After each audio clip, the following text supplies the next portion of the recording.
The message came on a Tuesday. Dr. Kevin Mitchell was drinking his third cup of coffee when every screen at NASA's Signal Processing Center lit up at once. The wave pattern was unlike anything they had ever seen before. It was too ordered, too perfect to be natural. "Someone tell me what I'm looking at," Kevin said, his voice barely above a whisper. "It's coming from the direction of Alpha Centauri," said Linda Ramirez, her fingers flying across her keyboard. "But the signal strength is impossible. We'd need an antenna the size of the moon to broadcast something this clear from that distance." For 3 days, the best minds on Earth worked to decode the message. On the 4th day, it decoded itself. Every connected device on the planet displayed the same image. A map of our solar system with Earth highlighted, alongside a simple message in 27 different languages. "We have been watching. We will visit. Prepare." 86 days later, they arrived. The ship appeared just beyond the moon's orbit without warning. No approach detected, no heat signature, nothing until it was simply there. It was beautiful in a strange way, shaped like a spiral shell made of some material that seemed to both absorb and reflect light. The United Nations quickly formed the Earth Space Relations Department. Laura Bennett, a diplomat with experience in international crisis management, was appointed as humanity's first representative. "Remember," her supervisor told her before she boarded the shuttle to meet the visitors, "this isn't just about America or any single nation. You speak for all of us now." The aliens called themselves the Adrians, representatives of something they called the Galactic Consortium, an alliance of 17 spacefaring civilizations. Their ambassador, Zix Toril, was nearly 7 feet tall with pale blue skin that seemed to shimmer slightly. His 4 eyes tracked movement independently, which made maintaining eye contact during conversations difficult for the humans. "Your world is quite unique," Zix Toril told Laura during their 3rd meeting. The slight pause before unique wasn't lost on her. Most species reach interstellar travel before developing such extensive wireless communication networks. "Your priorities are interesting." Kevin Mitchell became Earth's primary translator. He noticed patterns in the way the aliens spoke about humans, always with a certain tone, like adults discussing a child's crayon drawing. "They think we're cute," he told Laura after a particularly frustrating negotiation session. "Like we're puppies who learn to walk on our hind legs."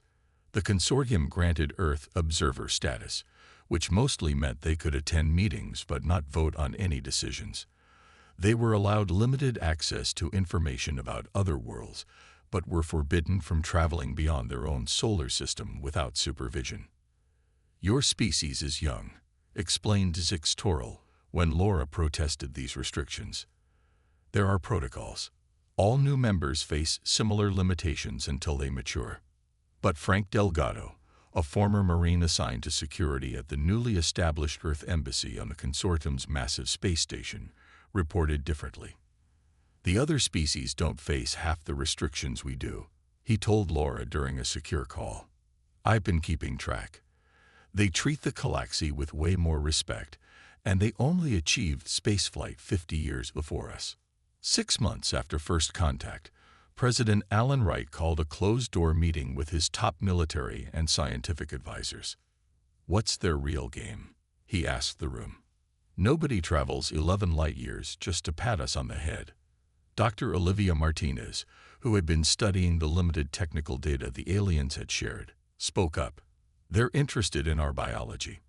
They keep asking for genetic samples, brain scans.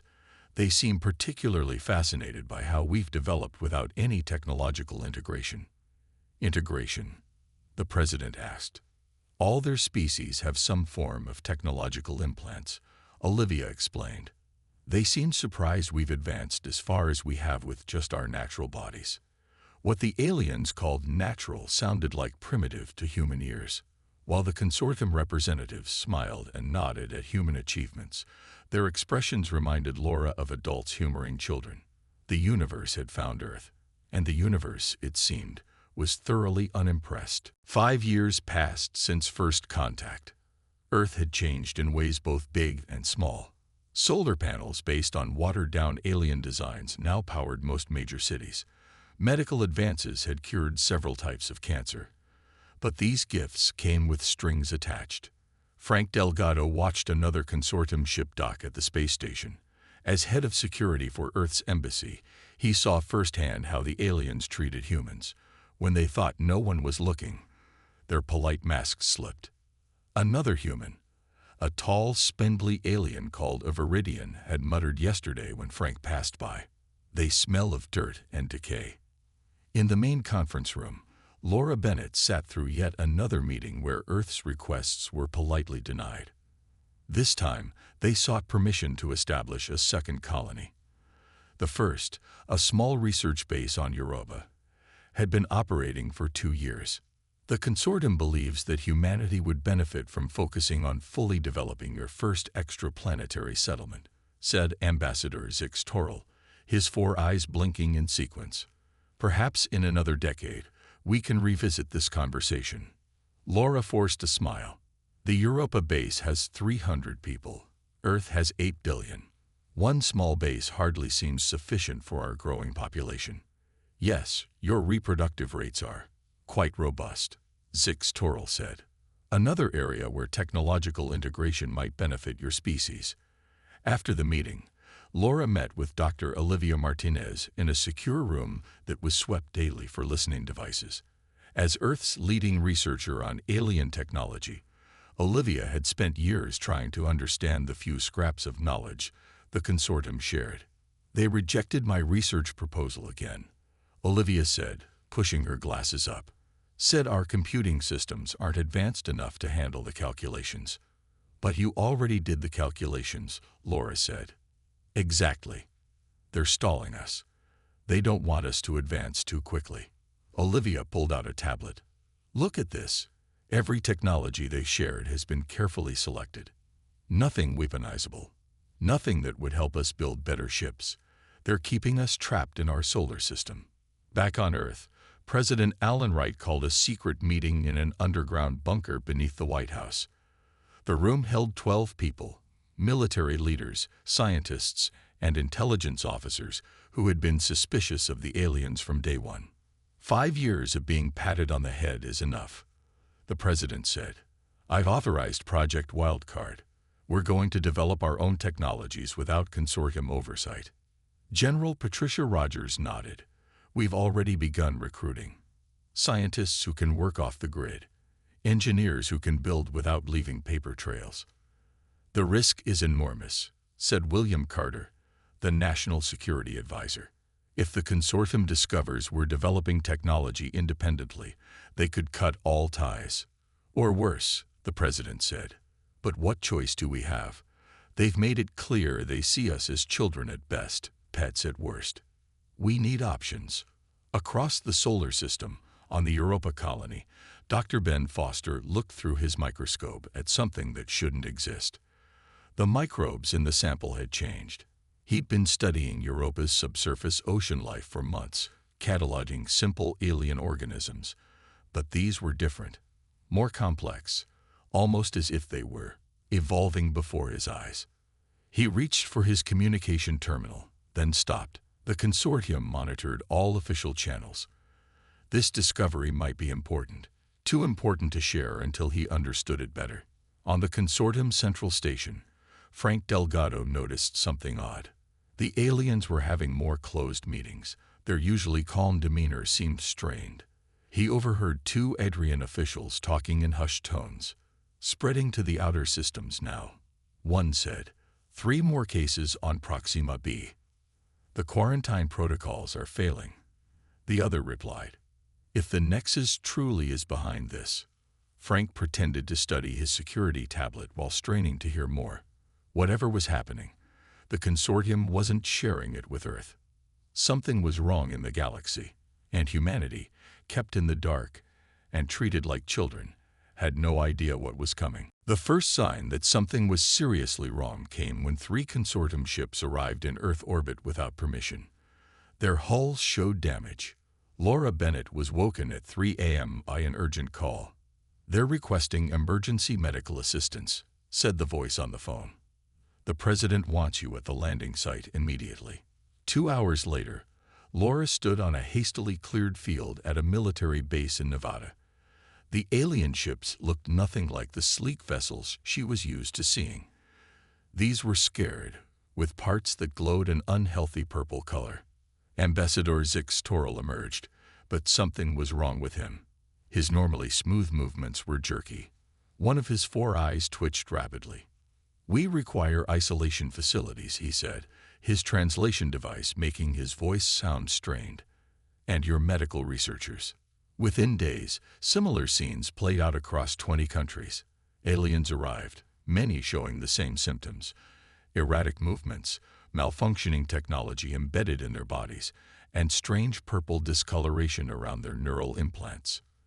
Dr. Karen Woodward, a virologist from Johns Hopkins, was brought to a secure facility where 3 Adrians were being kept under observation. She had never seen an alien up close before and had to quickly learn their biology. "It's spreading throughout consortium space," explained a medical officer named Drelnaz. "We call it the unraveling. It affects the connection points between our biological systems and our technological enhancements." Karen studied the data they provided. "It's like the technology is attacking the organic tissue. But that shouldn't be possible with your safeguards." "Precisely," said Drelnaz, "which is why we need fresh perspectives. Your species lacks neural implants. You might see something we cannot." At the CDC headquarters, Dr. Gregory Peters reviewed cases from 12 different alien species. All showed similar symptoms, despite vastly different biologies. The common factor was their neural technology.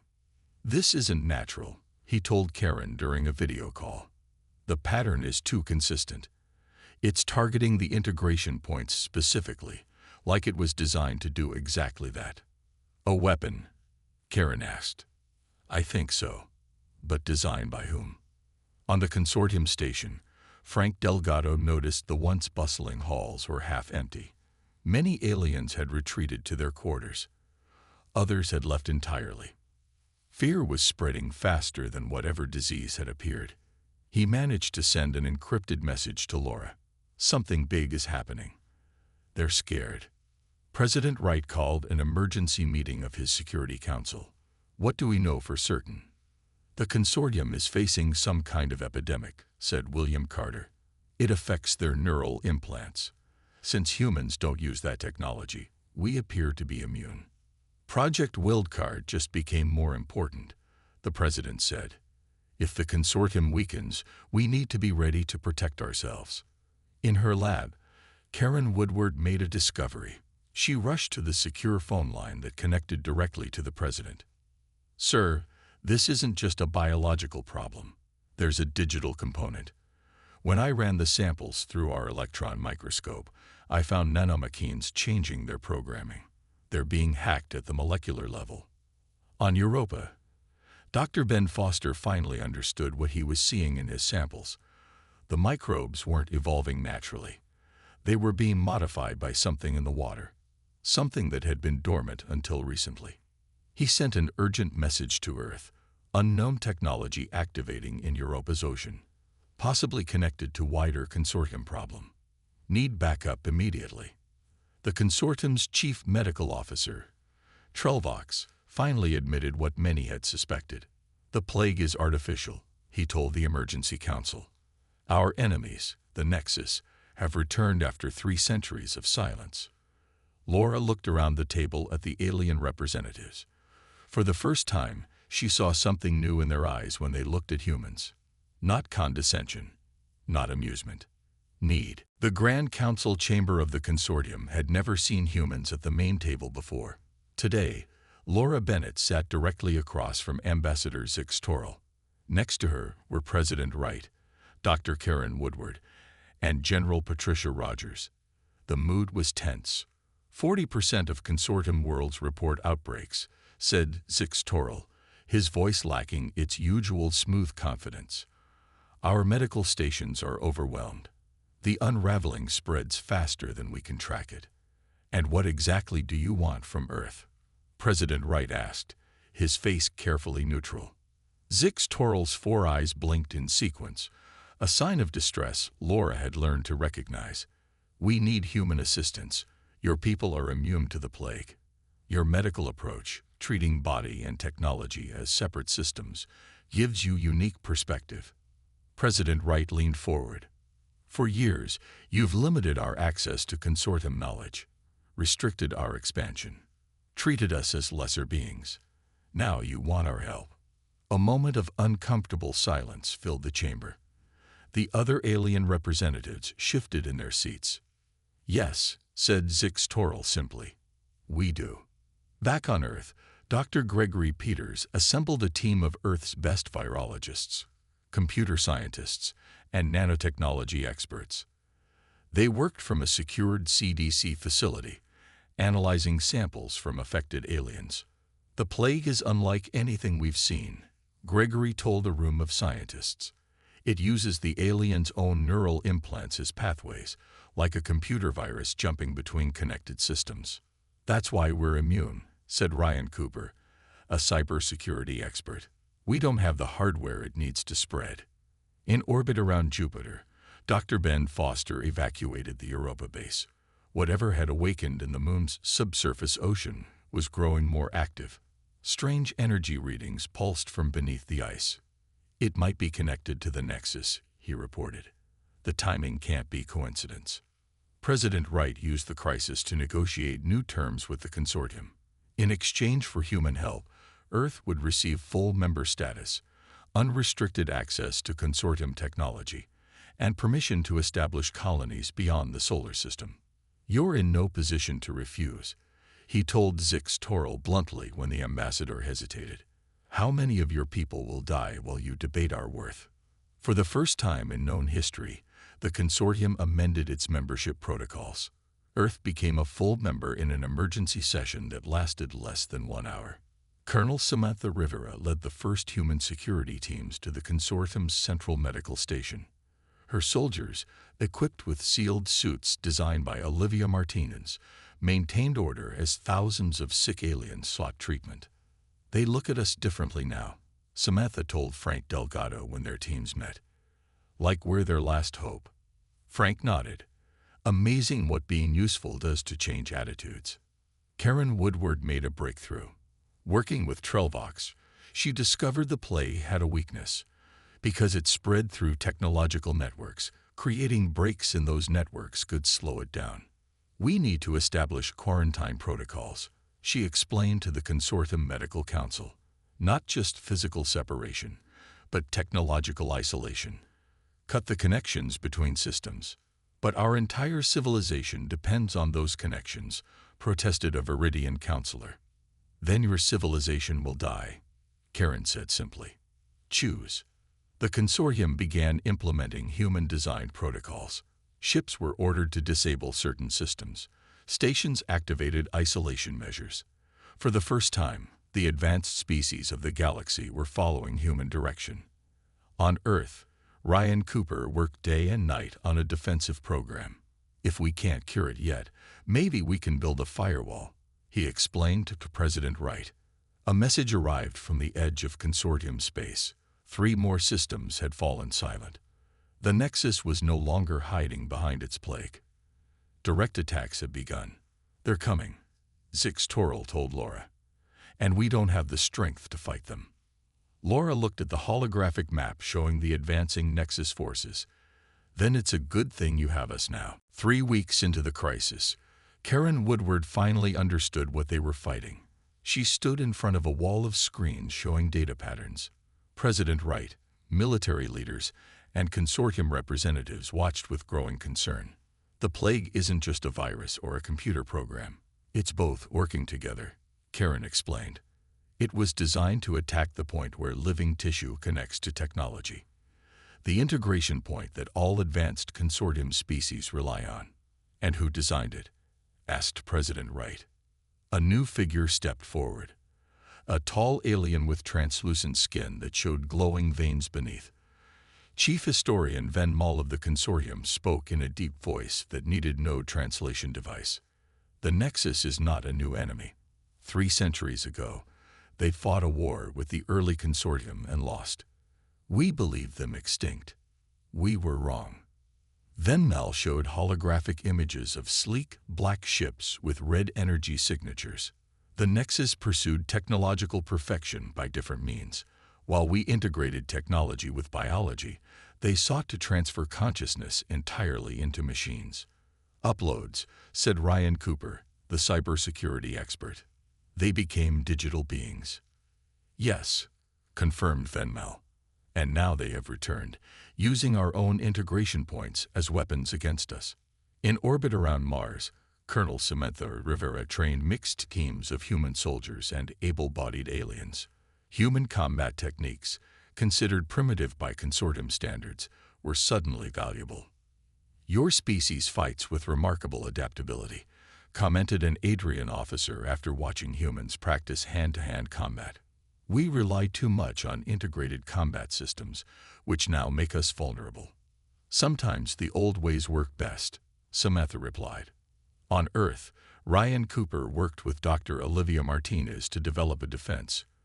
Ryan had never qualified for neural implants due to a rare genetic condition. What once limited his career now made him the perfect person to work on a solution. If the plague uses the neural networks to spread, we need to create a firewall, Ryan explained to Olivia. Not just a digital one, a biological one too. Olivia nodded.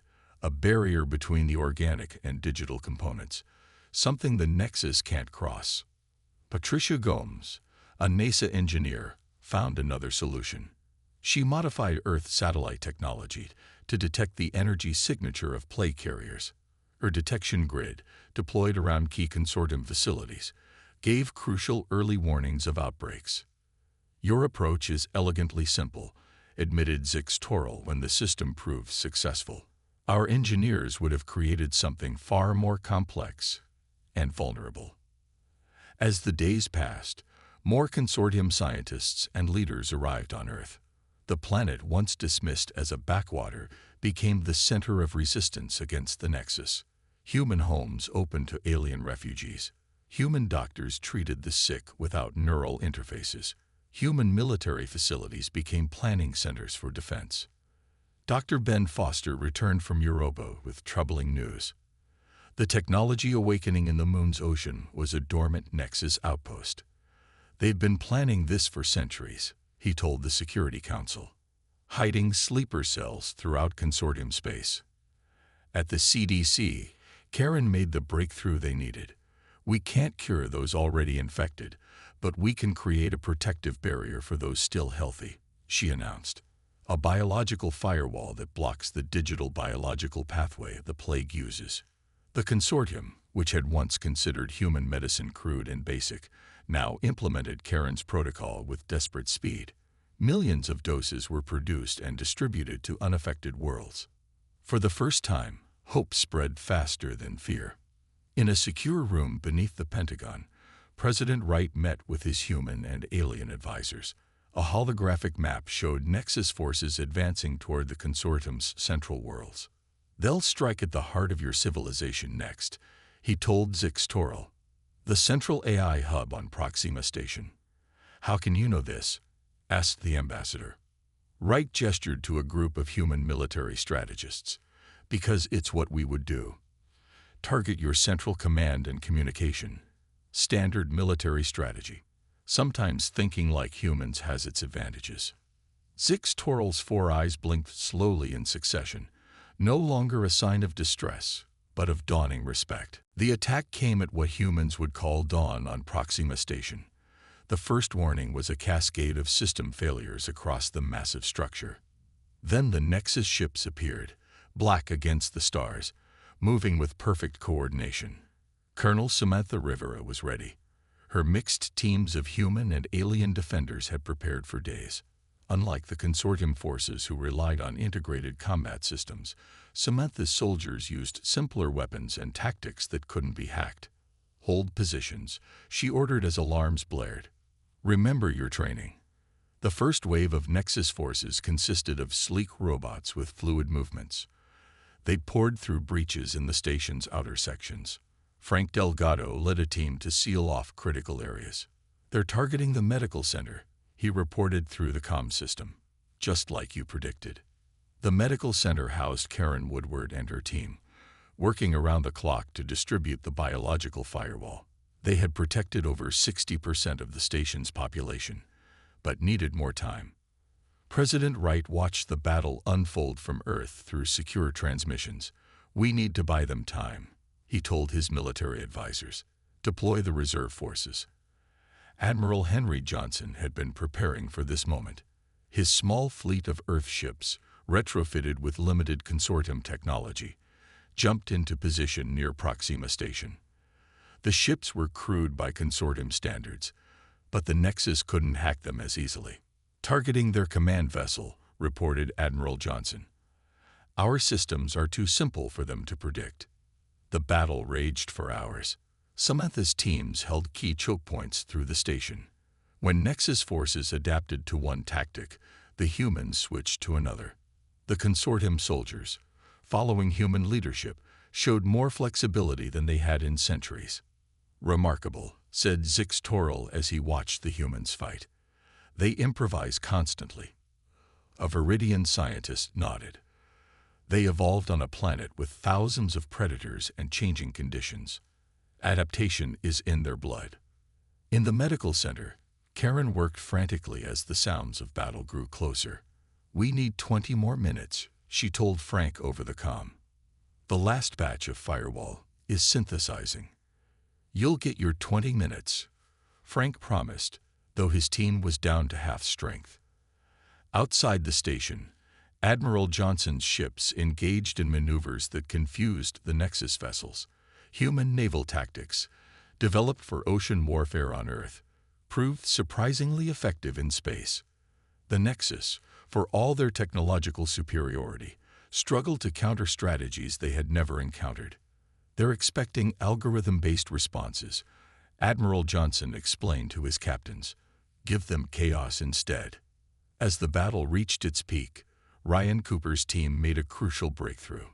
Working from Earth, they detected a pattern in the Nexus communications. "They're not truly independent units," Ryan told President Wright. "They share a collective consciousness. Hit one node, and we can disrupt them all." The President immediately relayed the information to Admiral Johnson. "Target these coordinates. Maximum power." 3 Earth vessels converged on a seemingly unimportant Nexus ship at the edge of the battle. Their combined firepower tore through its defenses. As it exploded, something unexpected happened. All Nexus forces paused briefly, as if shocked. "Again," ordered Admiral Johnson. On the station, Frank noticed the hesitation in the robots attacking his position. "They're vulnerable," he shouted to his team. "Push now." Samantha's forces surged forward, reclaiming lost ground. The Nexus forces, caught in a moment of collective confusion, fell back. In the medical center, Karen completed the final batch of the biological firewall. "Distribution can begin immediately," she told the consortium medical teams. "Every person protected is one less vector for their attack." By the time the battle ended, the station was damaged but secured. The Nexus fleet retreated, leaving behind disabled units and destroyed ships. For the first time since the crisis began, the consortium had won a clear victory. Admiral Johnson's fleet took up defensive positions around the station. Human soldiers helped treat the wounded, alien and human alike. In the main control room, Zix Toril approached Samantha. He performed a formal bow that required all 4 of his eyes to focus on her, the highest sign of respect in Adrian culture. "We would have lost without you," he said simply. "The consortium owes Earth a debt we cannot repay." The victory at Proxima Station changed everything. For the first time, species across the consortium spoke of humans with respect. But the war was far from over. "The Nexus will regroup," Admiral Johnson warned during a strategy meeting on Earth. "They lost a battle, not the war." President Wright nodded. "Which is why we need to strike now, while they're weak."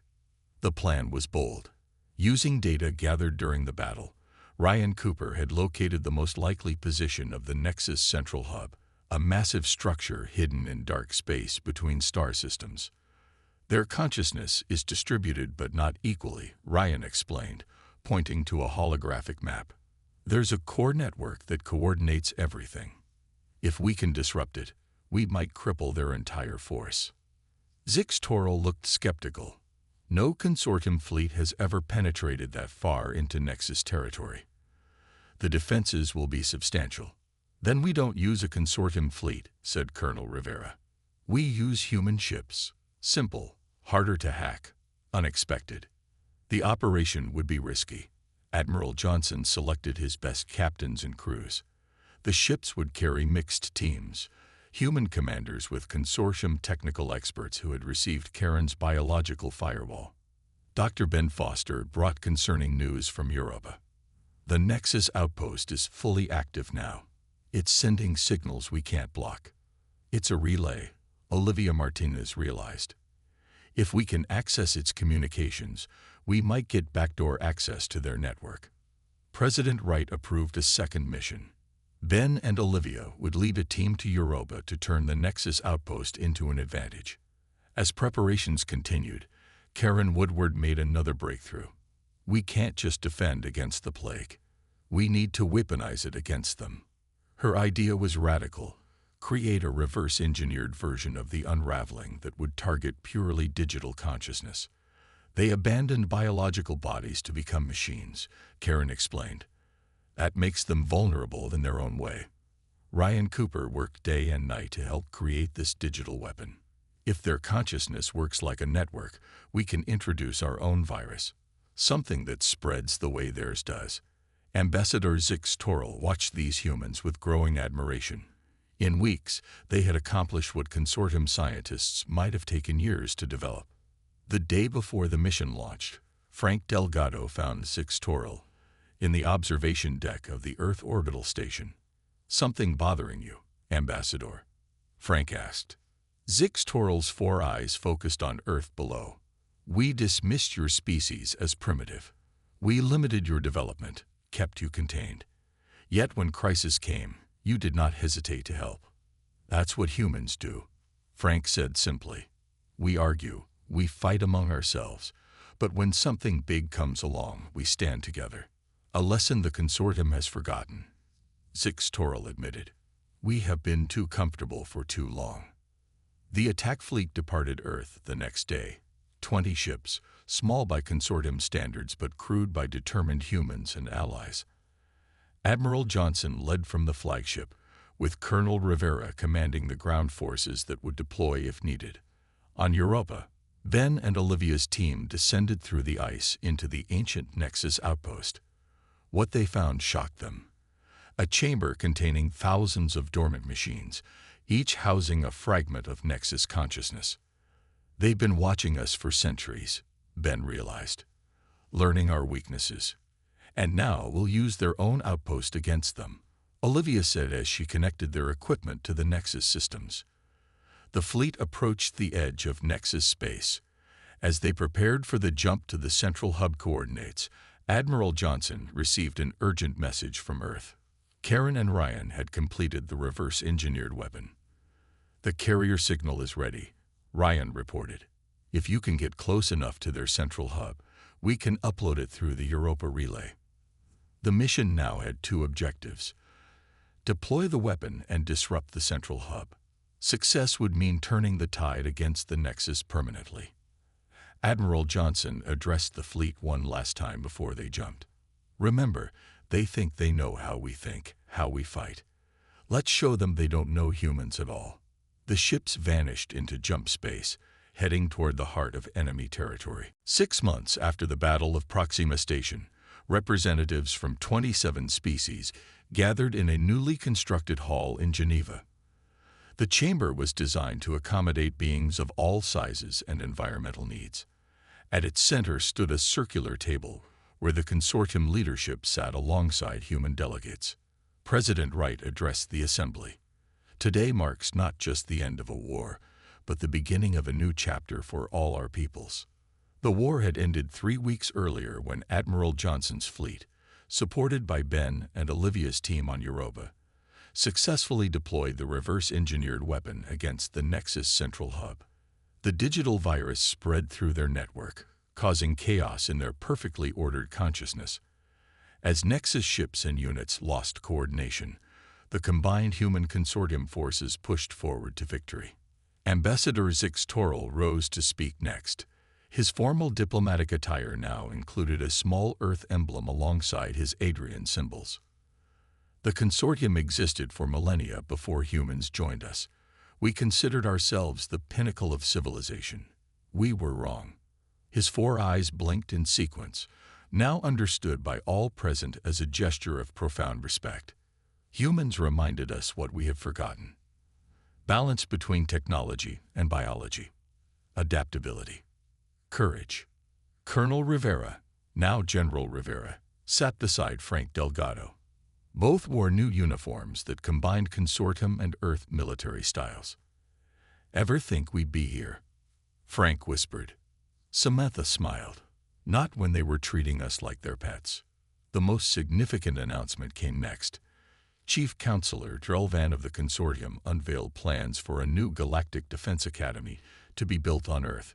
General Rivera would serve as its first commandant, training forces from all consortium worlds.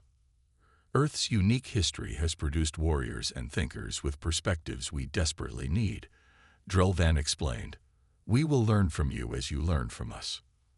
Karen Woodward received special recognition for creating both the biological firewall that protected billions and the digital weapon that defeated the Nexus. Her simple approach to complex problems had changed galactic medicine forever. "I just did what doctors have always done," she said when accepting the honor. "Treat the patient, not just the disease." Dr. Ben Foster presented findings from the Europa outpost that had proven crucial to victory. The ancient Nexus technology, once a threat, now provided insights that would help protect against future dangers. Their greatest strength became their greatest weakness, Ben explained. They gave up adaptation for perfection. The ceremonies concluded with the unveiling of a memorial to those lost in the conflict. The monument, designed by artists from 12 worlds, included a simple earth tree growing amid symbols from across the galaxy. Later that evening, Laura Bennett stood on a balcony overlooking Lake Geneva with Kevin Mitchell. The linguist who had first helped translate alien communications now led Earth's new interspecies cultural exchange. "Remember when they first arrived?" Laura asked. "How they looked at us?" Kevin nodded. "Like we were interesting pets, smart for our size, but still just primitives. They watched as humans and aliens mingled below, sharing food, drink, and stories." A group of Adrian children listened in fascination as an elderly human woman taught them to make paper boats to float on the lake. "President Wright says we're sending our first colony ships beyond the solar system next month," Laura said. "Worlds that were off limits before are now asking for human settlers." "Everything's changed," Kevin agreed. Ambassador Zix Toril joined them on the balcony. "My apologies for interrupting. I wanted to say goodbye before returning to my homeworld." "Will you be back?" Laura asked. "Frequently. I've been appointed permanent liaison to Earth." Zix Toril looked out at the lake, the mountains, the sky. "I requested the position. There is much I still wish to learn from your world." As night fell, lights came on across Geneva.